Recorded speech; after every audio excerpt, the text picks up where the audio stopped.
लद्दाख का ठंडा रेगिस्तान हमेशा शांत जगह माना जाता था।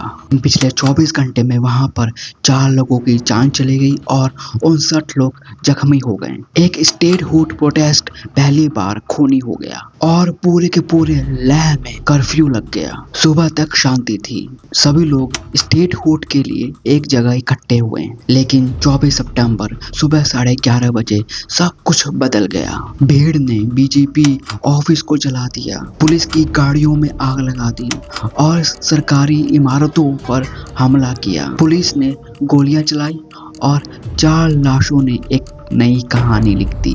ये सिर्फ एक प्रोटेस्ट नहीं था, ये एक चिंगारी थी, चिंगारी जो निकली थी भूख हड़ताल से। 72 साल का एक बुजुर्ग और 62 साल की एक महिला 35 दिन से अनशन पर बैठे हुए थे। उनकी तबीयत बिगड़ने से भीड़ का गुस्सा फूट पड़ा। क्लाइमेट एक्टिविस्ट सोनम वांगचुक भी इस मूवमेंट का हिस्सा थे और उन्होंने इस आंदोलन को जेन-ज़ी रेवोल्यूशन कहा। याद है 2019 जब आर्टिकल 370 हटा, जम्मू कश्मीर के 2 टुकड़े हुए और लद्दाख एक अलग यूनियन टेरिटरी बना। तब लेह ने जश्न मनाया था, लेकिन उनकी खुशी ज्यादा देर नहीं टिकी, क्योंकि लद्दाख को मिला बिना असेंबली का यूनियन टेरिटरी दर्जा और लोगों को ये डर हुआ कि उनकी कल्चर और उनकी आइडेंटिटी कहीं खो जाएगी। लेकिन आज उनकी डिमांड्स क्लियर हैं। लद्दाख को एक स्टेट हुड चाहिए, 6th शेड्यूल का कॉन्स्टिट्यूशनल प्रोटेक्शन चाहिए, 2 पार्लियामेंट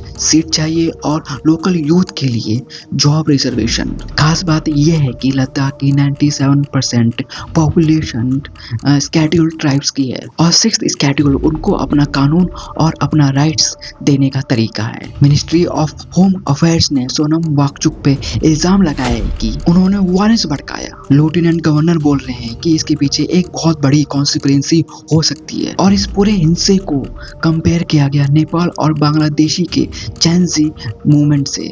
बीजेपी ने तो कांग्रेस के पर भी उंगली उठाई है और अब पूरे देश में ब्लेम गेम शुरू हो चुका है एज यूजुअल। और सबसे बड़ी बात यह है कि लेह के बुद्धिस्ट और कारगिल के मुस्लिम्स दोनों एक प्लेटफॉर्म पर आ गए हैं, एक ऐसी एकता जो कभी नहीं देखी गई थी और इसी वजह से ये एक पॉलिटिकल डिमांड नहीं बल्कि एक आवाज बन गई है, सर्वाइवल और आइडेंटिटी की आवाज। अब सवाल ये है कि क्या सरकार सिर्फ डायलॉग से हल निकालेगी या फिर लद्दाख की बर्फीली हवाओं में ये आग और भड़कती रहेगी।